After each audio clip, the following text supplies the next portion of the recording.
अब दो सीटों की बात कर लेते हैं और बीजेपी से जुड़े विषय है उस पर बात कर लेते हैं कि देवरिया में कौन हो सकता है प्रत्याशी, क्योंकि लगातार टिकटें धीमे धीमे जारी हुई हैं। बलिया में भी प्रत्याशी घोषित हो गया, उसके बारे में भी कहा जा रहा है कि वहां भी कुछ कुछ विरोध के स्वर उठ रहे हैं। तो इन दो सीटों के बारे में बताइए, बीजेपी के अंदर क्या चल रहा है पंकज जी?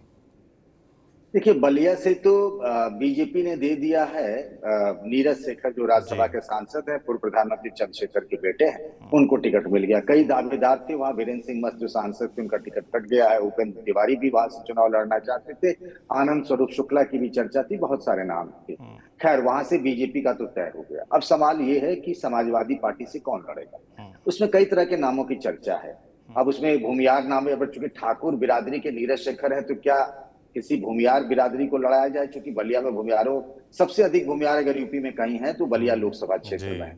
तो अब एक भूमियार तो ऑलरेडी राजीव राय वहां से घोषित से लड़ रहा है। तो क्या भूमियार को लड़ाया जाए, या यादव को लड़ाया जाए, अंबिका चौधरी को लड़ा दिया जाए? भूमियार की बात करते हैं तो समाजवादी पार्टी के पास नारद राय है। क्या ब्राह्मण को लड़ा दिया जाए? तो सनातन पांडे की चर्चा होती है। लेकिन मेरे पास जो छन छन के जानकारी आई है उसमें यह है कि बीजेपी के एक नेता है जो चुनाव लड़ना चाहते थे बीजेपी से ही, टिकट नहीं मिला, टिकट एक को ही मिलेगा, वो नीरज शेखर को मिल गया है। जी। समाजवादी पार्टी के नेताओं ने कुछ कुछ दूसरे नेताओं के जरिए उनसे संपर्क साधा है, उनको समझाने बुझाने में जुटे हैं कि आप चुनाव लड़ जाइए। क्योंकि समाजवादी पार्टी चाहती कि ऐसा नेता आ जाए जिसके पास उस साइड का भी कुछ वोट है। इधर का तो हमारे पास जितना वोट है ही। और उनको लगता है कि समाजवादी पार्टी में इतने दावेदार हैं, सब एक ही कैटेगरी के हैं, कि इनका झगड़ा भी शांत रहेगा अगर हम बाहर से ले आते हैं और सब मिलके उनको साथ दे देंगे तो चुनाव जो है कांटे की हो सकता है, चुनाव मुकाबला कांटे का हो सकता है। जी। तो ये लोग बीजेपी के उस नेता से पिछले 3 दिनों से लगातार संपर्क में है। बीजेपी के वो नेता अब तक तैयार नहीं हुए हैं, लेकिन ये तैयार कभी भी हो सकता है। कब मन बदल जाए, हृदय परिवर्तन हो जाए, ये कह नहीं सकते। लेकिन बीजेपी की उस नेता पर अखिलेश यादव और उनकी पार्टी की नजर है। अगर मान गए तो वाकई में कैंडिडेट चौंकाने वाला हो सकता है, जो समाजवादी पार्टी की साइकिल की सवारी करके बलिया के चुनावी मैदान में उतरेगा। अब रह जी। गई बात देवरिया की। देवरिया से इंडिया गठबंधन से कांग्रेस के उम्मीदवार हैं और पार्टी के राष्ट्रीय प्रवक्ता अखिलेश प्रताप सिंह महीने भर से चुनाव प्रचार कर रहे हैं, लगे हुए हैं। वो लखनऊ उसके बाद से आए भी नहीं। अब सवाल ये है कि वहां बीजेपी किसको टिकट देगी। देखिए, वो ब्राह्मण बाहुल इलाका है जी। और जिसको भी टिकट मिल जाएगा ब्राह्मण इलाके का, वो एक माना जाता है कि मजबूत और कंफर्टेबल पोजीशन में होगा।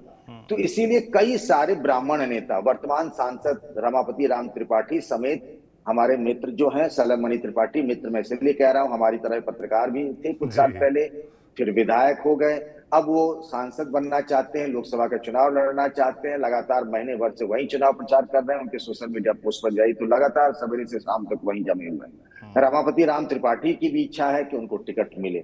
अब सवाल ये है, इसके अलावा जो एक दो और लोग हैं जो वहां टिकट चाहते हैं, उनकी भी दावेदारी है। इस बीच में ये जानकारी आ रही है कि यूपी के जो सबसे बड़े नौकरशाह हैं, ब्यूरोक्रेट जिसे कहते हैं, जो यूपी के मुख्य सचिव दुर्गा जी। शंकर मिश्र, जिनको कई बार एक्सटेंशन मिला, फिर से एक्सटेंशन मिला है, जी। उनका नाम अचानक से प्रॉप अप किया है।